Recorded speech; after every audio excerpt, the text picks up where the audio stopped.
Bienvenidos a Focus. En esta ocasión, dialogamos con las 5 aspirantes a la rectoría de la Universidad Autónoma del Estado de México para conocer quiénes son, cómo piensan y cómo podrían actuar. Tenemos la convicción de que es un ejercicio de contraste muy importante y que servirá como insumo para que la comunidad universitaria tenga elementos para una decisión razonada. Veamos sus respuestas. 1. Situación de crisis institucional.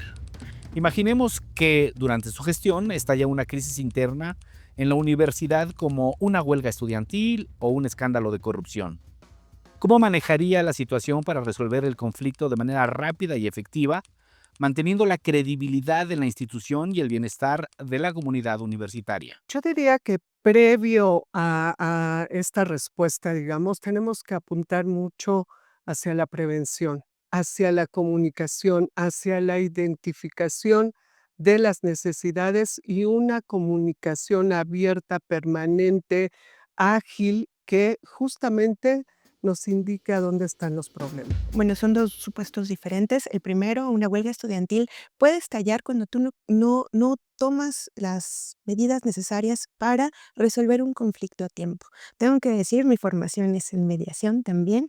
Yo creo en la justicia restaurativa, creo en la autonomía de las partes para resolver sus conflictos. Entonces, lo primero que tienes que hacer es acercarte a las personas, platicar con ellos, ver cuáles son sus intereses, sus posiciones y tratar de resolver.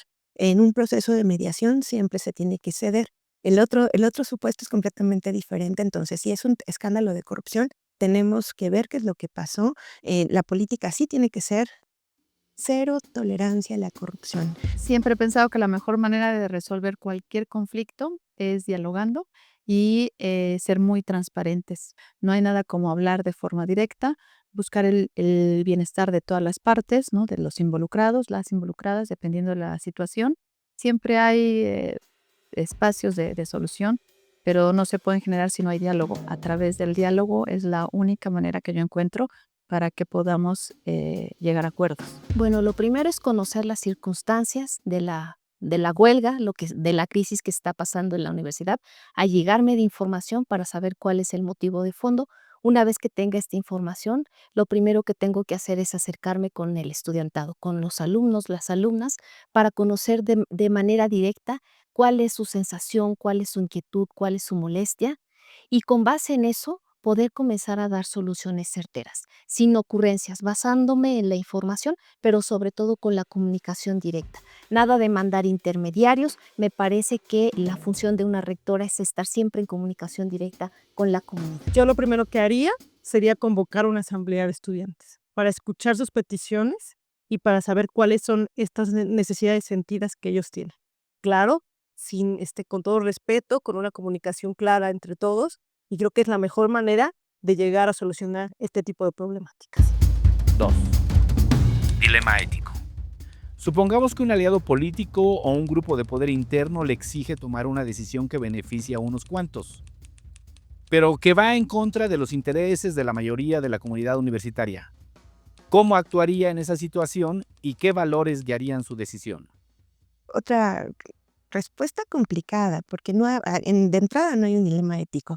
Lo primero es el bien común. Tendríamos que ver cuál es el interés político que estamos protegiendo, pero en realidad el primer escalón que tenemos que subir es proteger a la comunidad. Al frente de la rectoría, la decisión no tiene mucho que pensarse. Estamos para servirle a la comunidad en general, no a grupos de poder, no a grupos específicos. El valor fundamental es el valor de la ética, el compromiso conmigo misma y el compromiso con la universidad. Independientemente de los grupos de poder, de los grupos políticos, yo me debo a la comunidad universitaria. La decisión necesariamente tiene que ser hacia la comunidad, en beneficio de ellos. Bueno, pues yo defendería ante todo a mi comunidad universitaria. De ninguna manera pensaría en otra cosa que no fuera a favorecer a la comunidad universitaria. Seguramente tendría implicaciones, pero las asumiría, ¿no? Como debe de ser, porque al final la comunidad es la que gana. Basémonos en que tenemos una ética personal precisamente llena de valores y que esa ética personal se traduce posteriormente en una ética profesional. Y una ética profesional en donde entra la responsabilidad social, en donde entra, en este caso, la propia responsabilidad universitaria.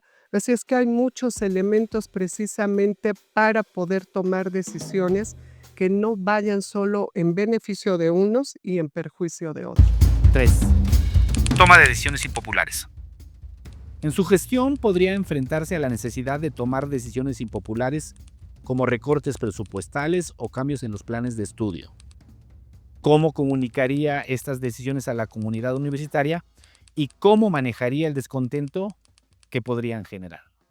Vuelvo a insistir en la transparencia y el diálogo. En mi trayectoria, incluso como directora en la Facultad de Arquitectura y Diseño, ante situaciones reales que tuvimos que ver de austeridad y de desasignación de concursos de oposición, todos estos procedimientos que tenemos en la universidad, siempre fue lo más transparente posible, y dialogando con la comunidad, explicándole cuáles son las circunstancias y por qué hay que tomar ciertas decisiones que a veces no son las que nos dan mayor prestigio, pero si se les explica, la comunidad es sumamente comprensiva de lo que más le conviene a la propia institución.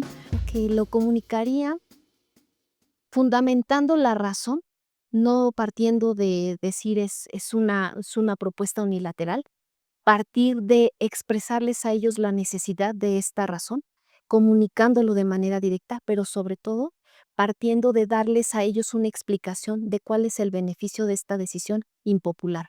¿Qué va a obtener a cambio la universidad por esta decisión? Que aunque pareciera impopular, seguramente si tengo que tomar esa decisión es en beneficio de nuestra universidad. Este tipo de decisiones ya me ha tocado incluso tomarlas cuando fui directora de la Facultad de Ingeniería. Pues tuve que hacer algunas reducciones de presupuesto, también tuve que hacer, de hecho, reestructuramos todos los planes de estudio y sabíamos perfectamente que esto iba a ser una decisión impopular, que los profesores de asignatura no iban a estar contentos con esto. ¿Qué hicimos? Unas asambleas para hacerles saber la situación. Seguramente hay cosas que no nos van a gustar, pero tenemos que tomar esas decisiones. A mí me parece que lo fundamental es incluir a la comunidad en cualquier proyecto o en decisiones que efectivamente tienen gran trascendencia, que genera cambio, porque todo cambio nos mueve de un estatus, digamos, de comodidad. Por eso yo hablo de una transformación que radica en una reorganización académico-administrativa, nuevos órganos colegiados, nuevas formas en que baje justamente las decisiones. Tampoco creo que sea un problema en la comunidad. Cuando tú te acercas de manera honesta y les explicas las razones de manera transparente, de manera clara, de manera asertiva, somos capaces de entender. La comunidad universitaria tiene esa cualidad específica. Nosotros lo vemos en la facultad, lo vimos en la Facultad de Derecho. Cuando había alguna situación que no era popular, se les explica y entienden cuál es la razón, ¿no? Entonces sí, nuevamente es la comunicación. 4. Presión política externa. Si el gobierno estatal o grupos de interés externos intentaran influir en las decisiones académicas o administrativas de la UANMEX, ¿cómo garantizaría la autonomía universitaria y protegería los intereses de la institución? Pues ahí hay que hacerle ver a las instancias externas la importancia de tener una institución autónoma que tome las decisiones de gobernanza de forma independiente y pues que le conviene mucho más tener a una universidad que coadyuve porque tenemos que servirle a la sociedad en general y tenemos que trabajar de forma coordinada con el gobierno del estado, incluso con el gobierno federal, porque de ahí recibimos financiamiento importante, pero le conviene mucho más o es mucho más importante que tenga a la institución trabajando de manera correcta, que no esté descontenta, que no perciba que está habiendo imposición de algunas decisiones y por supuesto que protegería a la capa y espada la autonomía de nuestra institución. Me parece que si tenemos bien claro la función de la universidad pública desde su autonomía, lo que yo tendría que hacer es hablar con esos espacios políticos externos para externar la fundamental idea de que somos autónomos y que tenemos una gobernanza propia. Independientemente de ese interés externo, tendría yo que defender la autonomía y la gobernanza por lo tanto. Sin duda tomando primero en consideración la opinión de la comunidad. Ajá. Creo que es fundamental que ante circunstancias como estas se le haga saber a la comunidad, ¿no? Y se tomen decisiones, pues, con base en la autonomía, como a través de los órganos colegiados, como son los consejos, de gobierno de los espacios y el consejo universitario, y tener el apoyo del consejo para que fuera una decisión tomada por y para los universitarios. De esa manera sí se puede defender la autonomía. No sería una decisión unilateral mía, sino en concordancia con los organismos académicos. Nosotros traemos, porque hablo del grupo de académicas, académicos, personal administrativo e incluso estudiantes que hemos generado esta primera parte del proyecto de institución, traemos un precepto totalmente claro y firme. Vamos por una autonomía real, verdadera de la universidad. Siempre va a haber presiones, hay una diversidad de orientaciones políticas, todo mundo quiere jalar a la universidad de un brazo, de otro, etcétera, pero la universidad es de los universitarios. Yo creo que tenemos la fortuna hoy de tener un Estado respetuoso de la autonomía universitaria. Entonces tenemos que confiar en las instituciones del Estado y nuestra capacidad de, de explicar qué es lo que conviene y qué es lo que no conviene a la comunidad universitaria. Y creo que tenemos la posibilidad de hacerlo y hemos encontrado una gran respuesta, una gran asertividad de parte de nuestras autoridades. Entonces, en este campo creo que estamos seguros. 5. Equilibrio entre innovación y tradición. La UANMEX tiene una larga tradición académica, pero también necesita innovar para mantenerse relevante. Si tuviera que elegir entre modernizar radicalmente la universidad o preservar sus tradiciones, ¿qué priorizaría y por qué? Priorizaría la modernización porque es lo que nos llevaría a generar agentes de cambio, con un pensamiento crítico, con un pensamiento innovador, con un pensamiento que nos permita dar un cambio, pero para un bien para nuestra universidad. Ni priorizaría solamente modernizar, ni quedarme en el modelo tradicional, sino más bien buscar un punto medio, ¿no? Eso favorecería tanto también a las personas que quieren continuar de esta manera como tradicionalmente se manejan, pero también transitar hacia una universidad más moderna e innovadora. Nuestros estudiantes, pues eso es lo que buscan, ser más innovadores, porque además ellos, que son nuestra razón de ser, ellos aprenden de manera distinta, ellos trabajan de manera distinta. Y si nosotros no lo entendemos, nunca vamos a llegar a ellos, comunicarnos con ellos. Creo que eso es algo fundamental que tenemos que entender todos como docentes, que si no cambiamos, pues nos quedamos, ¿no? No creo que deba de priorizar una y otra. Por supuesto, yo reconozco, le doy todo el valor que tiene nuestra universidad como institución centenaria y efectivamente no podemos de un manazo hacer de lado toda esta tradición porque es ir en contra incluso de la propia esencia de la institución. Pero coincido con usted, se requiere verdaderamente innovar y por eso no solamente nos quedamos en la innovación, sino en la propia transformación de la institución. En esa transformación conservamos identidad institucional, conservamos todo lo que le da valía a nuestra institución como universidad estatal, como universidad centenaria. Entonces, para mí es muy importante entretejer estos hilos tan sensibles entre lo que es la tradición sin que nos jale al no movimiento, pero sí, por supuesto, apuntar a una nueva universidad. El equilibrio siempre es bueno y la comunidad universitaria responde y siempre hemos respondido a las necesidades de la sociedad. Claro que hoy vivimos en una época de cambios, una época de transformaciones y tenemos retos importantes como el cambio climático, la innovación que nos da, por ejemplo, las nuevas tecnologías como la inteligencia artificial. La universidad tenemos que ser ejemplo y saber adecuar nuestros procesos, nuestros procedimientos para responder a esta necesidad y a la transformación. Y eso no nos hace tampoco perder nuestras tradiciones y nuestra vocación esencial, que es hacia la formación de personas. Creo que priorizaría la transformación, la renovación de la universidad, porque somos una institución de casi 200 años de existencia. Hay pues muchas prácticas académicas, administrativas rebasadas, ¿no? Ya no podemos mantener en muchos casos esquemas de esa naturaleza y pues la universidad es un ente vivo que debe mantenerse al día, actualizándose para poder servirle a la sociedad como es su función de manera correcta. No podemos seguir manteniendo esquemas pues ancestrales de educativos, administrativos, financieros. No sobreviviríamos, no estaríamos cumpliendo nuestra función de preparar a estudiantes, a investigadores, a científicos con miras al futuro. Forzosamente tenemos que irnos renovando. 6. Manejo de la diversidad de opiniones. En una universidad tan diversa como la UANMEX, es común encontrar posturas radicalmente opuestas entre estudiantes, docentes y trabajadores.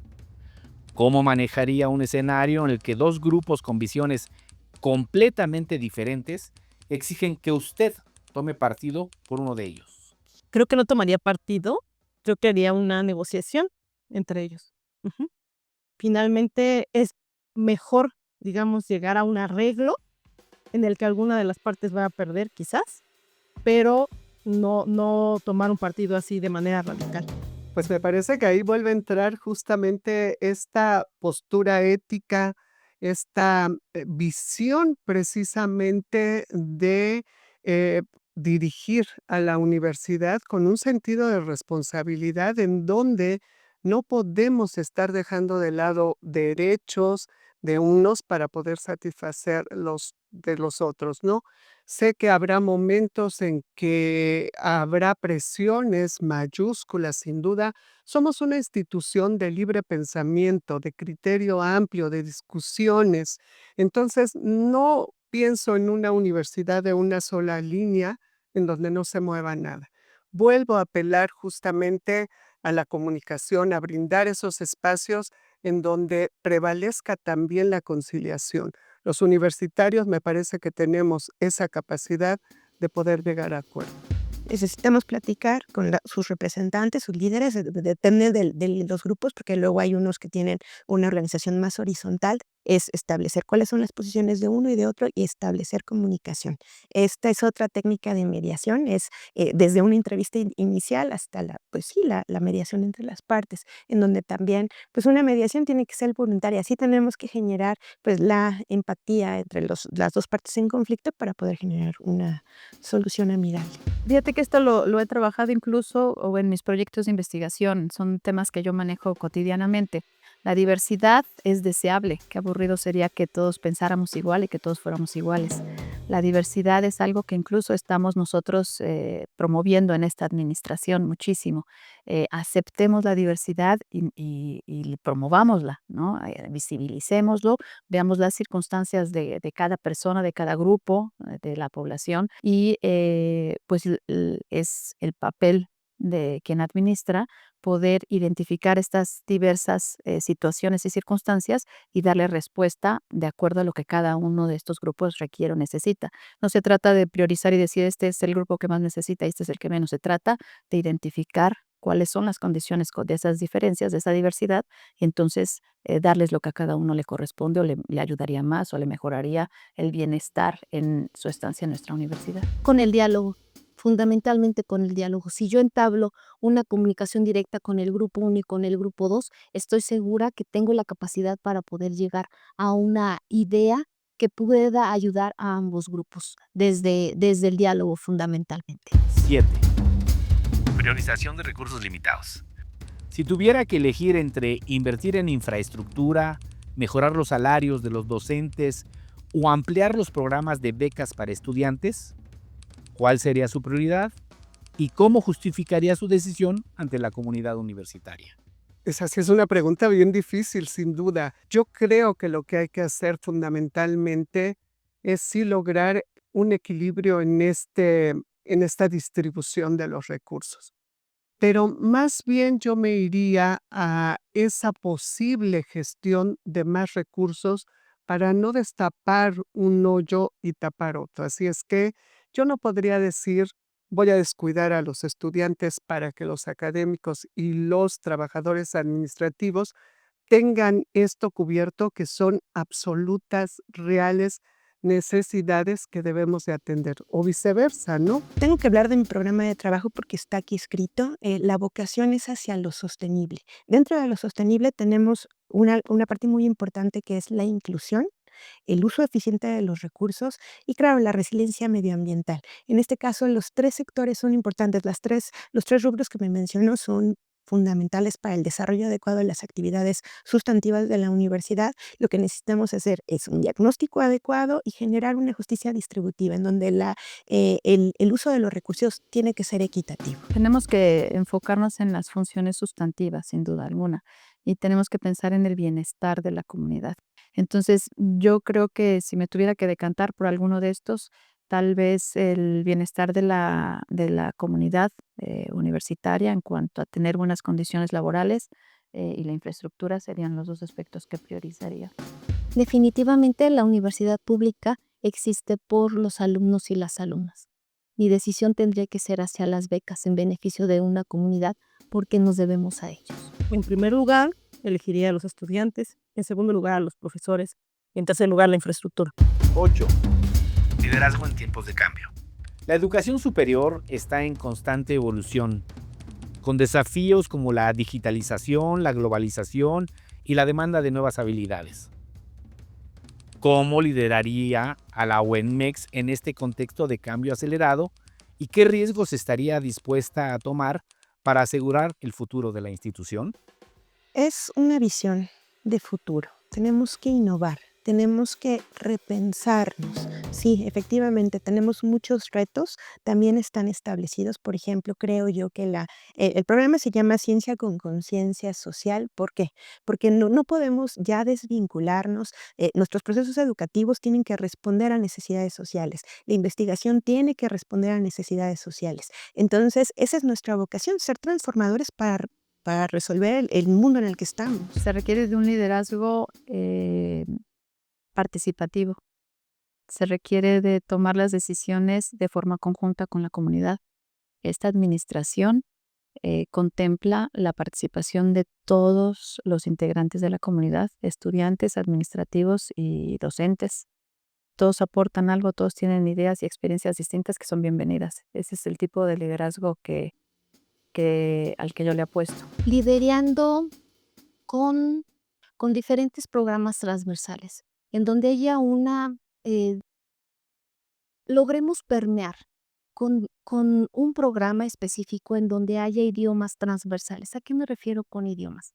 Idiomas en el aspecto de que la inteligencia artificial, el tema de la tecnología, así como la programación, puedan permear en todas las unidades de aprendizaje, tanto de nivel bachillerato como de nivel licenciatura.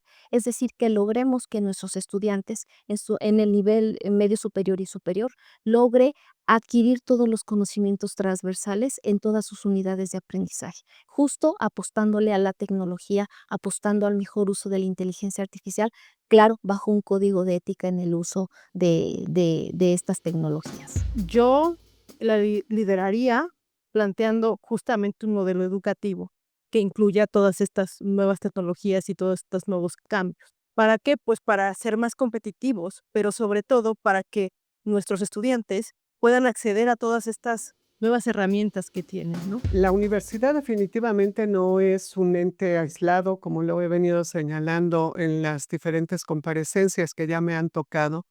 Nosotros vivimos interconectados, vivimos en un contexto con influencia global, nacional, estatal, de tal manera que no podemos decir la universidad se va a quedar así, acá de este lado, y la verdad es que todo esto lo vamos a lograr con el planteamiento de un modelo educativo que toma en consideración estos aspectos de lo que deben de ser las líneas que lleven a una universidad para poder hacer las cosas como deban de ser para fortalecer la institución. 9. Conflicto de interés.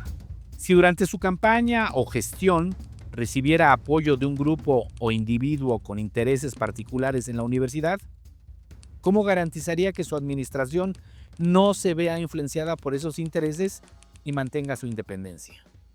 Fíjate que afortunadamente a lo largo desde que iniciamos con este proyecto, he sido muy clara en pedirle a la comunidad que se quiera sumar a esta intención, que lo hacemos por un bien común, que es por el bien institucional. Nadie va por un bien personal. Y con eso en esa idea es que no generamos compromisos tácitos absolutamente con nadie. El proyecto se alimenta de la comunidad y busca el bienestar de la comunidad, no bienestar individual. No estamos pensando en beneficios personales. No es Pati Zarza la que quiere llegar a la rectoría. Es la comunidad a través del proyecto que estamos proponiendo. Es fundamental partir de un principio que he aplicado desde toda mi vida y deriva justo de la enseñanza de mis padres que tiene que ver con la honestidad. Me parece que cuando partimos de este principio, de este valor de la honestidad, lo podemos permear en cada una y en todas las acciones que nosotros tenemos que llevar a cabo necesariamente. Entonces, la respuesta es que yo no podría aceptar esos apoyos porque entonces yo no estoy dentro de una conducta ética. Y obviamente yo siempre he pensado que si yo estoy bien conmigo misma y con mi conciencia, voy a estar bien con los demás. A mí me interesa estar bien con mi conciencia. Entonces, definitivamente esto no podría influir en mi gestión como rector. Precisamente por esa razón no tenemos apoyo. Nosotros somos un grupo que no tiene apoyo de ningún grupo político, de ningún grupo de ninguna índole. Precisamente por eso. Porque este tipo de concertaciones dan prioridad a una relación y no, por ejemplo, a que la persona que se encuentra en un puesto como una secretaría tenga realmente la capacidad para llevar a cabo este trabajo. Pues es que la respuesta es muy clara. No estoy abierta ni en posibilidades de recibir apoyo de ningún grupo. La verdad es que este grupo que sí existe, que es de universitarios y universitarias que están sumados al proyecto, son de verdad con un compromiso absoluto, que están aportando con su trabajo y están totalmente convencidos del cambio que necesita la universidad, no al apoyo de grupo externo. El conflicto de interés es falta de ética. Entonces, creo que la universidad se tiene que cuidar desde sus principios, desde sus valores. Afortunadamente tenemos aliados importantes porque hay mucha gente que cree en la institución como formadora de personas y la educación como una herramienta no solamente de transformación social, sino también para que las personas tengan acceso a un medio de vida. Entonces, sí, los conflictos de interés los tenemos que erradicar porque tenemos que cuidar a una institución que forma ciudadanos y ciudadanas. 10. Legado y autoevaluación. Al final de su gestión, ¿cómo le gustaría que la comunidad universitaria recordara su paso por la rectoría? Ok, mi legado, veo a una universidad pública con dos elementos fundamentales, la igualdad y la honestidad. La igualdad en todos los aspectos, desde el ingreso, la permanencia y el egreso de nuestros estudiantes. Definitivamente esto se puede lograr con una base fundamental que tiene que ver con una gestión y una administración honesta, porque necesariamente los recursos permean de la mejor manera y llegan al estudiantado, que es la finalidad. Nuestra administración se debe al estudiantado y si nosotros trabajamos con estos elementos de una transparencia en el ejercicio de los recursos, con la honestidad, podremos lograr este legado que yo quiero dejar para mi querida universidad, que tiene que ver con justo la igualdad. Igualdad sustantiva, igualdad en oportunidades, igualdad en desarrollo académico, igualdad en investigación y bueno, con diferentes estrategias. Eso es lo que yo deseo de mi universidad y sé que pudiera sonar un poco complicado y difícil, pero necesariamente tenemos que apostarle. La universidad pública necesariamente tiene que tener una justicia social y ver por una retribución social. Me gustaría que me recordaran como una rectora cercana a la comunidad, de tal manera que ellos pudieran tener esa imagen que continuamente tuvieron una cercanía para realizar un análisis de sus problemáticas, ¿no? Para una comunicación continua. Así es como me gustaría que me recordaran. Me gustaría que me recordaran como una rectora justa, equitativa, inclusiva y, por supuesto, honesta, sin duda alguna. A mí me gusta la responsabilidad. Hoy me siento responsable porque finalmente estamos en un periodo que además es histórico. Yo me asumo responsable de la situación que además estoy provocando. Nadie me dijo, ve y aspira a la rectoría, no fue una decisión personal que tomé con gran responsabilidad. Lo que queremos es que la universidad se convierta en responsable de su situación específica hacia su comunidad, hacia los estudiantes, a los profesores, al personal administrativo, pero también a la sociedad, que es la que recibe los frutos de una educación de calidad y de una ciencia con conciencia social. Me encantaría que la comunidad se sintiera muy satisfecha de que casi después de 200 años la primera mujer que ocupe la rectoría haya cumplido con la función a cabalidad. Y la función es esta transformación que requiere nuestra institución con miras al futuro. Es un cambio radical desde el tipo de liderazgo por ser una mujer quien esté al frente, una mujer con trayectoria que conoce la institución y que con el profundo cariño que le tiene a esta universidad, la encaminó, la dejó encaminada hacia un mejor futuro, no anclada a una tradición que funcionó en su momento, que la ha permitido avanzar y llegar a un lugar correcto, un buen lugar en el contexto no solo nacional, sino incluso internacional, pero que necesita forzosamente, urgentemente, una transformación, un cambio para poder seguir sobreviviendo, seguir siendo ejemplo para la sociedad y seguir dándole a nuestra comunidad un ejemplo justamente en transparencia, en ética y sobre todo en educación de calidad. Las han visto, las han escuchado. La evaluación queda en ustedes. Ustedes tienen la decisión.